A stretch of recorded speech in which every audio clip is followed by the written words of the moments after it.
Hello, everyone. I'm Jim Garrison. I want to welcome you to this session of Humanity Rising as we continue our ongoing exploration of the state of our world, which is pretty topsy-turvy at the moment. But there have been certain developments that I think are worth our reflection upon as we continue to understand both the enormity of the crises and the challenges that confront us, but also the opportunities that are beginning to emerge.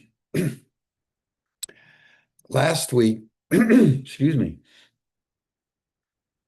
last week,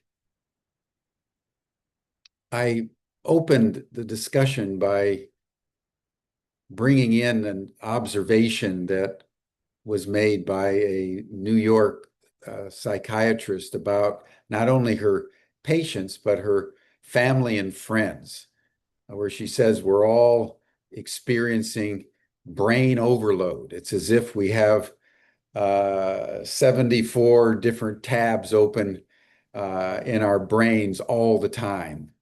And this is causing a general malaise over and above everything else that we're experiencing in our lives, our problems, our relationships, our jobs, our neuroses, our various matters having to do with our normal lives, that there's now this overlay of brain fatigue, brain exhaustion, because we have too many tabs open.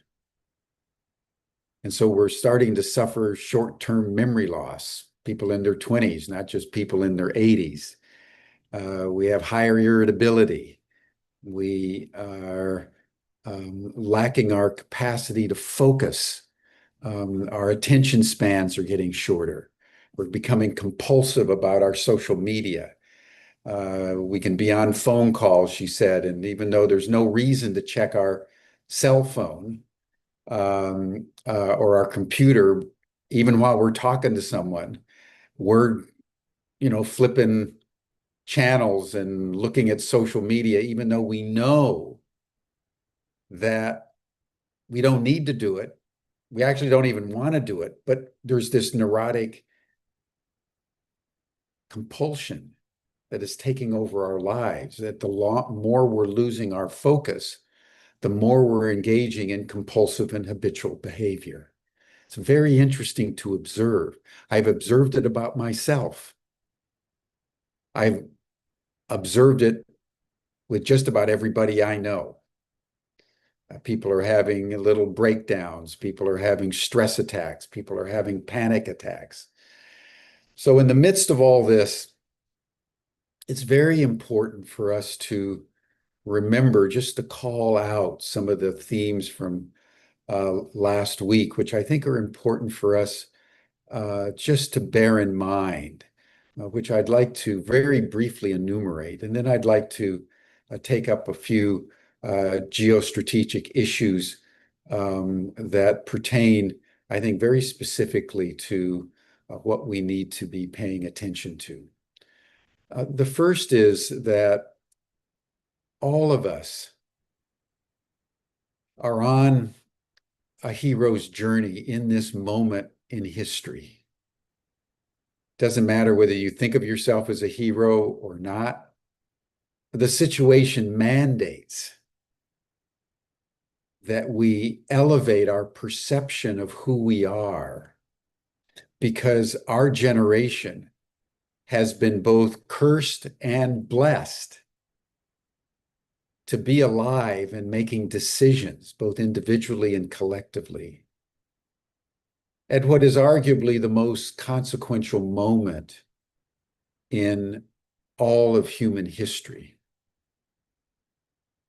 It's clear, intuitively or explicitly, I think, to all of us, that this period between 2025 and 2030 is going to be consequential in ways that not only we imagine, but that we can imagine. because we are so out of the box. We are so disconnected from the natural order and increasingly from each other that we don't know which end is up anymore. And one of the reasons why we keep so many tabs open is because we no longer have the capacity to discern which tabs should be closed and which tabs should be opened. And this is a real challenge for us. And one of the indicators that I would like to bring into our focus is that Jung makes the point when he talks about the hero's journey that it is almost never begun with anybody who's already a hero. And it is the process that one undergoes that makes one a hero. And that the beginning of that journey is an encounter with shadow, with all those things that we've accumulated in our unconscious that have been the result of all of our acts of inauthenticity, essentially since we were born, since before we were born. We inherit trauma. We inherit the legacy of all those events in past lives and our current life, where for whatever series of reasons, we didn't act with the integrity, the authenticity that is required. And that momentary decision to repress what you know you should do and actually do what you think you should do based on social cues or parental discipline or spousal reactivity or whatever reason you give yourself for not following your deeper sense of what the truth of the situation is. The more that repressed material builds up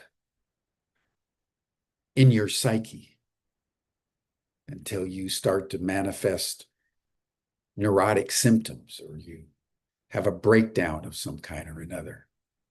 And you're forced by life to encounter that which you've spent your life seeking to deny and to repress.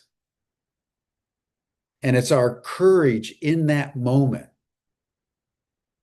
to answer the call of the unconscious, to respond with some integrity to those accumulated psychic material contained in our shadow, becoming malignant over time. And the malignancy is what causes the repressed material to become so destructive. That's why you come out with a neurotic impulse. That's why you just do things, as St. Paul says, you get into a situation where the things I want to do, I don't do. And the things I don't want to do, I do. Is because that repressed unconscious content is pushing up against the ego, against consciousness. And the more firmly you repress it,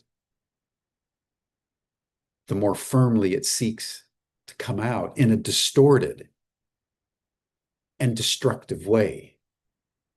So the process of individuation, the process of coming clear about who we need to be, always, without exception, begins with coming to terms with the shadow.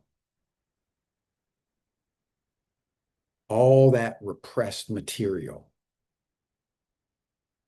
I mentioned numerous times before that for Jung, the repressed material in Western civilization has built up to such an extent that we are actually living our lives in an archetypal formation of what he calls Antichrist. That the 2,000-year span of Christianity, begun with the light of Christ, and now coming into closure with the darkness of the Antichrist, is a massive transposition of value that is bringing Western civilization to a close, and maybe bringing Judeo-Christianity and the Abrahamic religions themselves to a close, such as the weight of the untended shadow that has accumulated over time.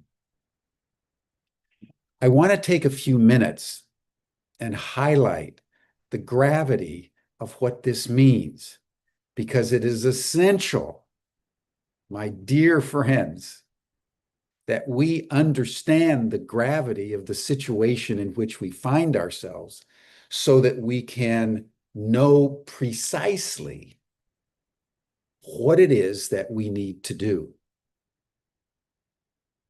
Because there are several very specific things that are required of us in this moment, given where we are in history, at the end of the age of Pisces, at the end of the age of Christianity, at the end of the Western civilizational arc, at the end of the American imperium, as these things collapse by the weight of their own unaddressed shadow content. In the maps in the subways and on the street corners, you are here. That's exactly where we are. And it's only our willingness to engage with this that is going to give us a pathway of how we should deal with it. And I very briefly want to talk about the collapse of the West at a schematic level, and then spend the balance of the time in how we can move forward. There were three major events that really, in the last 500 years, that unleashed that shadow, that caused the enantiodromia, the transposition between the light of Christ to the darkness of the Antichrist, to take shape in the Western mind. One was the Reformation, just over 600 years ago, initiated by Martin Luther when he nailed those 95 theses on the wall, on the door of the church at Worms in Germany in 1517. The effect of the Reformation was to overthrow the authority of the church.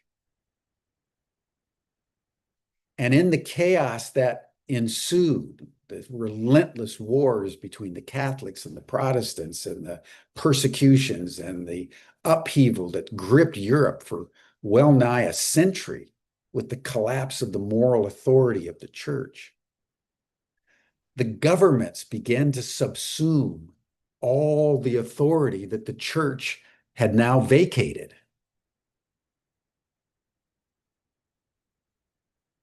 And as that process was taking shape, what emerged in Europe was the Enlightenment.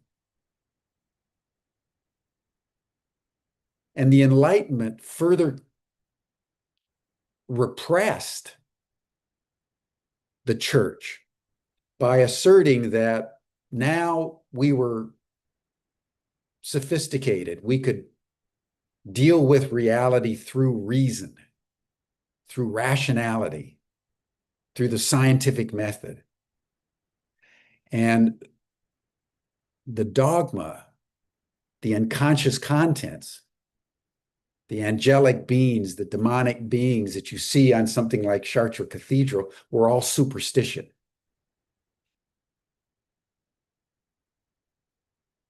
So in the aftermath of the collapse of the church and the assertion of the primacy of the rational mind and the negation of anything else as real, you began a process of subordinating massive amounts of unconscious content, symbolic images and forms, and anything that was irrational into the realm of superstition and mythology. Then came the Industrial Revolution. And the Industrial Revolution applied to economics and culture the scientific rationalism of the Enlightenment. And that's what created the behemoth of Western technical power with which it colonized the rest of the world. Jung makes the point that the more control you think you have over nature, over others, the more you have to repress emotions and intuitions because you're caught up in the power drive. And that's what causes psychic inflation and also psychic deflation. This is what we see in the United States with the psychic inflation of Donald Trump and the psychic deflation of the MAGA coalition, the Republican Party, much of the media, academic institutions, that we're in such a distorted world in which we've cut ourselves off from our instincts that inflation of all kinds is popping up all over. Look at Elon Musk. That's an example par excellence of inflation. He believes that because he's rich, he can do anything. Donald Trump, I can kill somebody on Fifth Avenue and they're still going to follow me. And it's that inflation that is characterizing this moment. One of the things that's taking place at the same time, and this is the point that I'd like to make at two levels, is that the accumulated corruption of the system itself is now beginning to trigger an awakening in the culture, the like of which we've not seen before for a very long time. And I'd like to dwell on this for a moment because I believe we're beginning to see glimmers of possibility. Because in many ways, what is happening in the United States, and certainly what's happening in Europe, but in the most pronounced way in the US, and I would also say Israel, is that the excesses of the genocide in Gaza and the excesses in the authoritarian tendencies of Donald Trump have now been pushed to such an extreme that they're triggering their opposite. That's how the psyche always works. That's why the Tao and the yin and the yang always play. It's always one way to a certain point of excess, and then there is an inevitable law, a natural law that begins to bring it back into balance and then to the other side. And so it's to this little nuanced point in what looks like an incredibly dire situation that has accumulated over centuries, and our generation is at the denouement. My friends, this is a great time to be alive.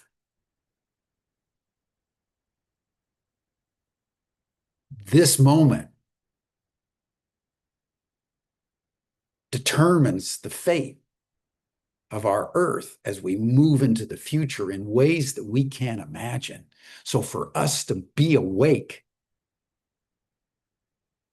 in this moment is just exciting beyond belief. And entering into this moment in that spirit is what gives us the capacity to look at the shadow content with the courage we need for the hero's journey we are called upon to embark. That is what is exciting about this moment. I think it's so extraordinary. I'm so glad I'm a Jungian. I'm so glad I was trained in Jungian depth psychology, because I'm telling you, Jung helps you understand things that are not available to ordinary psychology or to science. So I deeply appreciate my mentor at Cambridge, who introduced Eric Hutchison, who introduced me to Jungian depth psychology. It really saved my life and refined my thinking in ways that I had no idea. But it's enabled me to observe things at a deeper level. And I think that this Jungian analysis is very important in our time, because we're dealing with such massive psychic forces. Whatever science says about the scientific method and rationalization and the rational mind and everything has to be reasoned, that's not how human beings work. If logic and rational thinking was sufficient, we would have solved all our problems. But our problems still exist because the rational mind is not capable of even understanding them, let alone solving them. History operates. Human beings play out their lives at much deeper levels. And the observation of that, understanding how that process works, is so essential for our time when there's these major psychic processes in play. It's within this context that I want to talk about Jeffrey Epstein, because I think the cesspool of everything that Jeffrey Epstein represents, pedophilia, child molestation, sex trafficking, corruption, pornography, intermeshing with the intelligence agencies, corruption at every level. The chickens may be coming home to roost. And I think the person who will be consumed by this if he's not very, very careful, is Donald Trump. I think for the first time, maybe in his life, the Teflon Trump may be out of Teflon. And I want to probe this for a bit because I think there's a pathway here that's important for us to observe. You all know about Jeffrey Epstein. I don't need to enumerate, although I'll read something in a moment. But what I want to draw attention to is the fact that the group that is demanding release of the Epstein files the most vociferously are part of the MAGA coalition. And I want to recall some fundamental facts about MAGA, which was really coterminous with QAnon. You remember QAnon back in the 2016, 2017, and these ultra right-wing conspiracists who were talking about that the fact that the Democrats, Hillary Clinton and Bill Clinton and various Democrats were engaging in sex orgies and pedophilia in basements of pizza restaurants in Washington, D.C., and were engaging in all kinds of completely pornographic sex deviance, and they were, connected with Jeffrey Epstein. And as the QAnon material said, a storm is coming. And that storm is going to wash all these people away. So in the MAGA mind,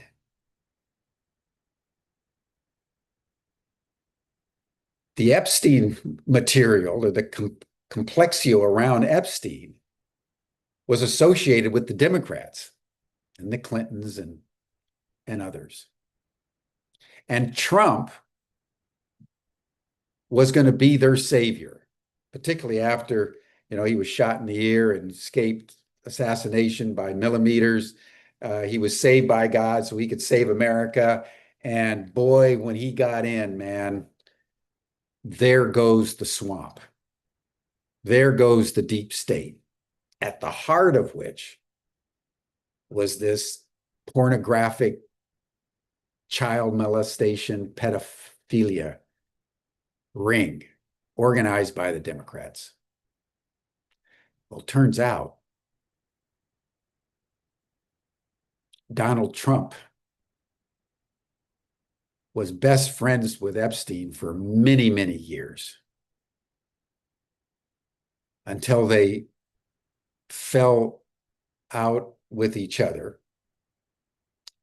And so the fact that Trump, after getting in, decided he didn't want to release the Epstein material. And he even took on his own MAGA base. The MAGA base refused to roll over. So this marks the first time that there's been a meaningful crack between Trump and his own base, and it's happening over Epstein. And as Epstein gains momentum,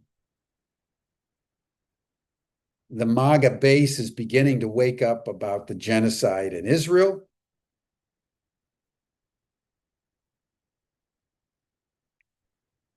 The attack on Iran, the resurgence of support for Ukraine. So the Trump agenda is beginning to creak and groan with his own base in ways that he's never experienced before. And when someone like, you'll all remember the shaman protester on January 6th with the horns, and he was arrested and went to jail and all of that. Yesterday on his social media, he just posted, F Trump, F Israel. That's unheard of. Tucker Carlson went to the largest young conservative group in the United States, gave the keynote address, and said that Jeffrey Epstein was an agent of Israel that caused such consternation that the Israeli government directly threatened Tucker Carlson. Steve Bannon has come out against Iran, against Ukraine. Turns out he has 16 hours of documentary film interviews with Jeffrey Epstein, with whom he was a friend. The importance of the Jeffrey Epstein material, it's not Democrat or Republican. This was the corruption of the elite American business political class, I would say. Everyone from Alan Dershowitz at Harvard, teaching law at Harvard, to Bill Gates, to various other people, Governor Richardson in New Mexico, of course, Bill Clinton, and of course, Donald Trump. But it's of particular interest to Donald Trump, and that I would like to turn.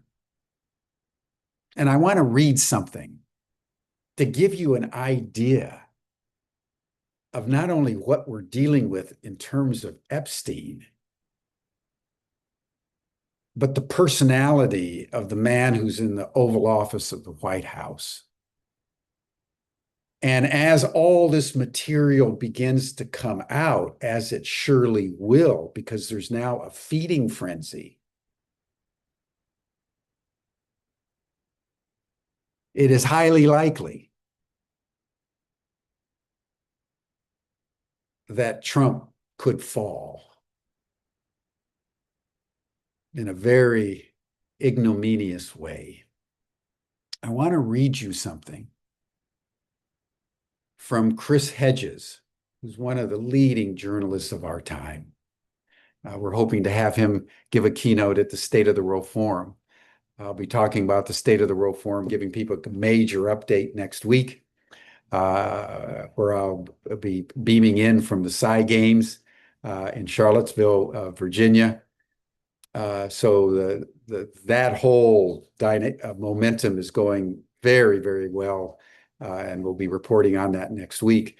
But right now, I want to read you something from his blog. From the investigative reporter Julie Brown, who was one of the original investigators working for the Miami Herald back, in the 2000s. Epstein was first sort of arrested and counted by the law back, I think it was in 2009. He managed to wiggle his way out. And then, of course, as you know, finally died in jail on August 10th, actually, 2019, in a New York facility. So Julie Brown was one of the first ones that started to realize there was something really wrong with this picture. And she documents everything in her book, Perversion of Justice, the Jeffrey Epstein Story. As Brown writes, in 2016, an anonymous woman using the pseudonym Kate Johnson filed a civil complaint in a federal court in California alleging she was raped by Trump and Epstein when she was just 13 and was raped over a 4-month period from June to September 1994. That's over 30 years ago that Trump and Epstein were doing what they were doing. She says, and I quote, "I loudly pleaded with Trump to stop," she said in the lawsuit about being raped. "Trump responded to my pleas by violently striking me in the face with his open hand and screaming that he could do whatever he wanted," close quote. Johnson said that Epstein invited her to a series of underage sex parties at his New York mansion where she met Trump, and enticed by promises of money and modeling opportunities, Johnson said she was forced to have sex with Trump several times, including once with another girl 12 years old, whom she labeled Mary Doe. Trump demanded oral sex, the lawsuit said, and afterward he pushed both minors away while angrily berating them for the poor quality of the sexual performance. This is according to the lawsuit filed on April 26th in U.S. District Court in Central California.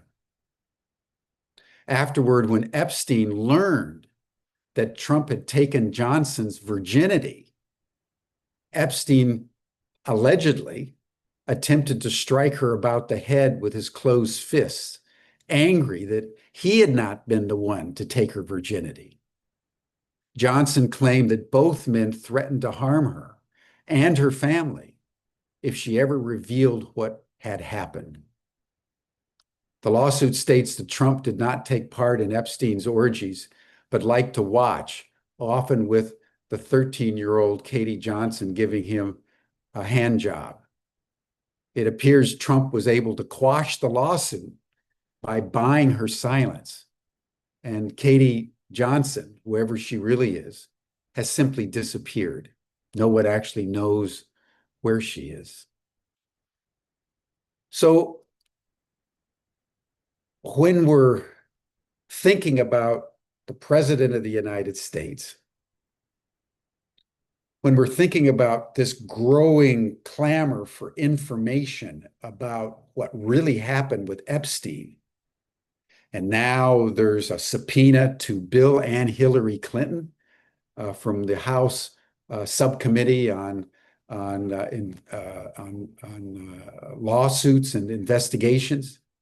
There is now the Justice Department talking with Ghislaine Maxwell in prison, who was the chief accomplice to Jeffrey Epstein.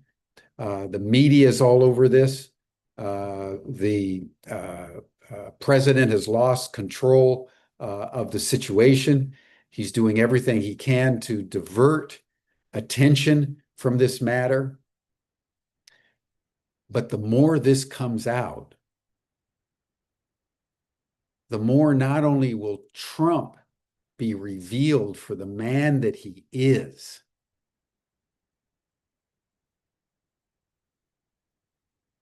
but it'll be an indictment against the entire political class of the American elite, because most of them were in on it. Just imagine an Alan Dershowitz, Harvard law professor, consorting with Jeffrey Epstein and serving as his attorney. Just imagine Bill Gates, Microsoft billionaire, consorting with Jeffrey Epstein and others. It is said that the CIA and the Mossad, Israel's intelligence, worked together to develop the sex trade, in part to bring the hundreds of women to Jeffrey Epstein for his pleasure and the pleasure of people around him.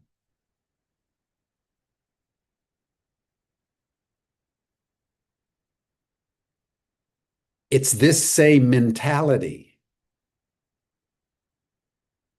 that is conducting the genocide in Gaza. And this is something that I've said before, that a man can think, oh, I'm just raping a 13-year-old. My wife doesn't know.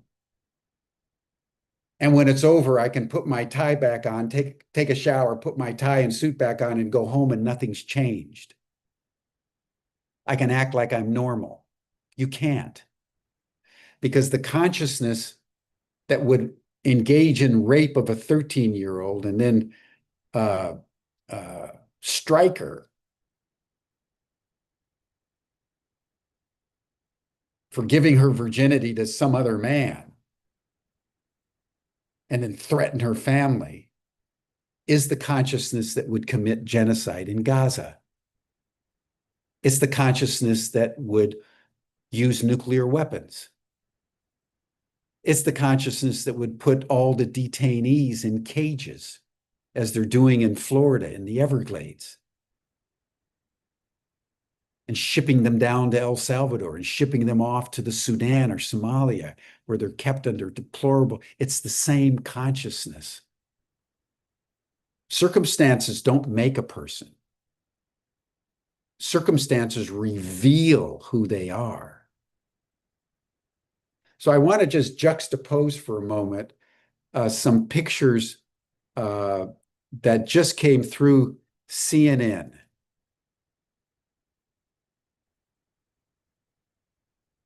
I hope everybody can see this. Just came in yesterday in pictures from 2 days ago in Gaza.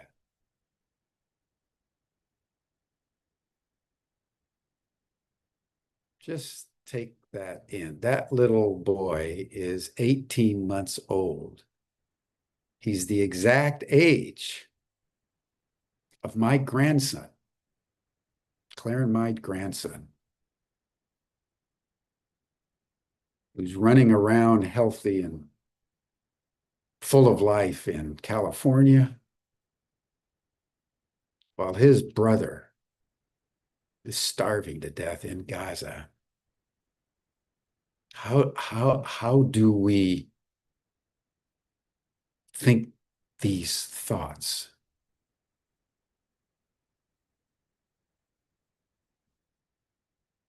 How do we take in the brutalization of the innocents, whether they're starving to death in Gaza or they're being raped by Donald Trump in New York?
The heart breaks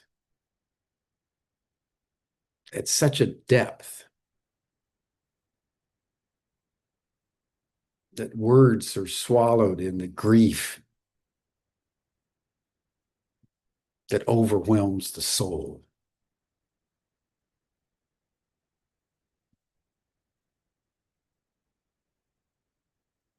The glimmer about Gaza is that the people of the United States at the grassroots level are waking up.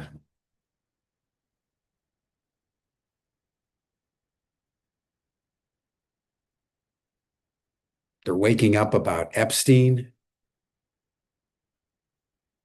They're beginning to take in that Trump was in the middle of it. They're waking up about Gaza. They're waking up about many things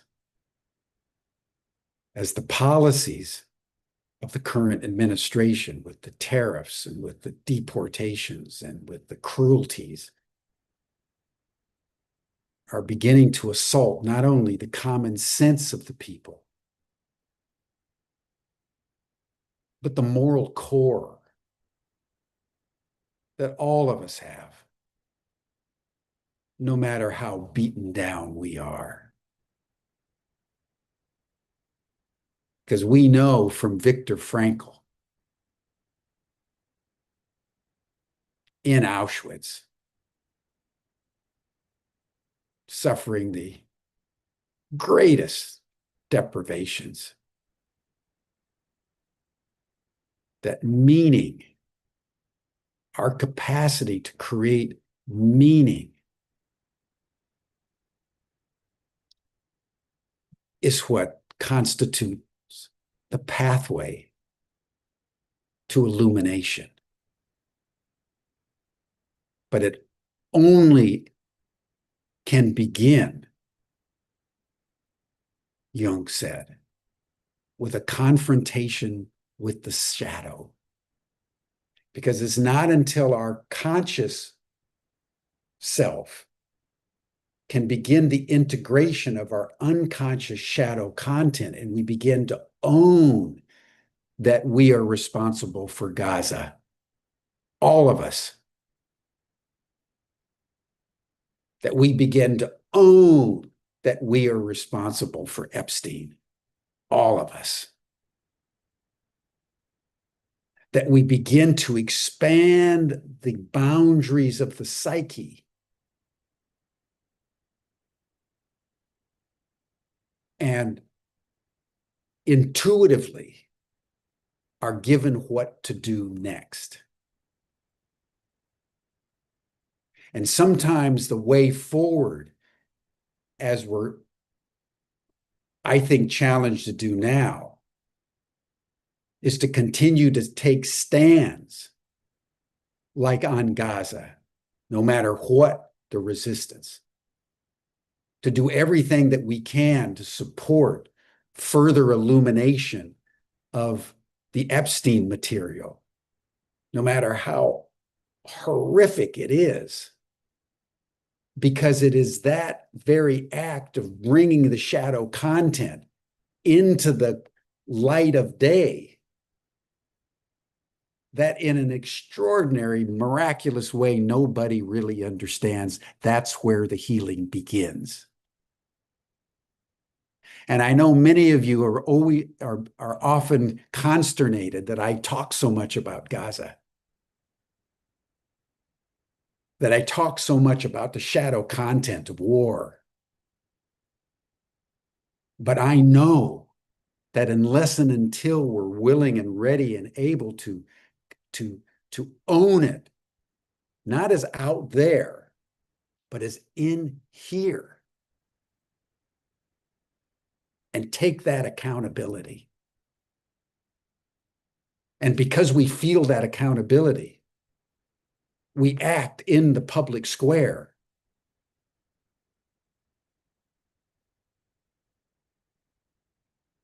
in the ways that are available to us, whether it's in protests or whether it's in podcasts or whether it's talking to our neighbors or talking to our family, however we bring this to the collective attention, it is only by bringing it to the collective attention that the healing can begin. I always remember what Martin Luther King said about civil disobedience, that civil disobedience doesn't solve the problem. It just brings to public attention that there is a problem. And once the public takes in that there's a problem, we have a problem, Houston, then and only then, in a democratic process, can you solve the problem. And that's why the governments lie. They don't want us to know, like Trump doesn't want us to know about Epstein. So our job in the light is to bring that darkness into light, like we just witnessed with Gaza. And I applaud CNN for finally doing something like this. This wasn't my photos. This wasn't Hamas photos. Wasn't some left-wing anarchist photos. This is CNN. And what that means is that all the work that we've been doing is quickening the conscience. And it's that quickening of the conscience that gives us courage to take the next step in this journey.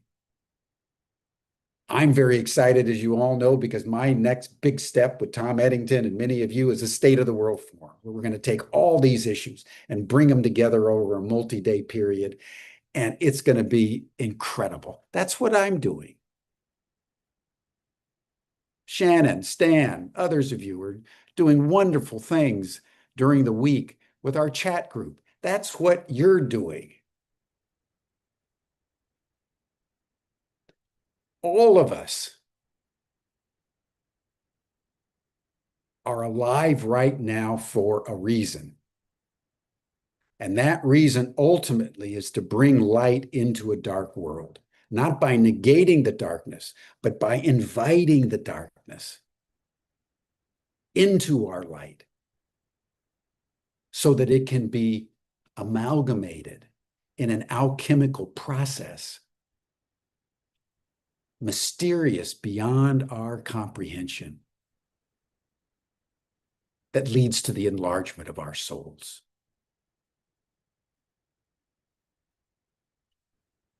So thank you, everyone, for your attention today as I continue to really wrestle in my soul about many of the things that emerged in my psyche during my time in Chartres. It was a particularly potent time for me as I took in the sacred container of the divine feminine some of the issues that are besetting our world, and wondering very deeply how to better understand them so that I personally and all of us collectively can be better instruments of divine purpose at this time. We can't afford a single wasted move. We have to be precise. And we have to be open to both the shadow and light contents as never before, because it's only our capacity to hold these contradictions that will give us the redemption that we seek. Extraordinary mystery about how life works. I'll join the after chat for a little bit. You'll see the link in the chat box. Stan has put it up, and you receive the link in your Zoom reminders for today. I just want to close by expressing my deep gratitude to all of you for everything that you do to support Humanity Rising, Ubiquity, our State of the World Forum. If you find this video of help or others, send them to your friends. Uh, my sole motivation is to help illumine reality so that we can more consciously and heartfully take the action required to ensure that our generation is remembered as that generation facing the abyss that made the correct series of decisions to usher in a new age. Thank you, everyone. See you next week.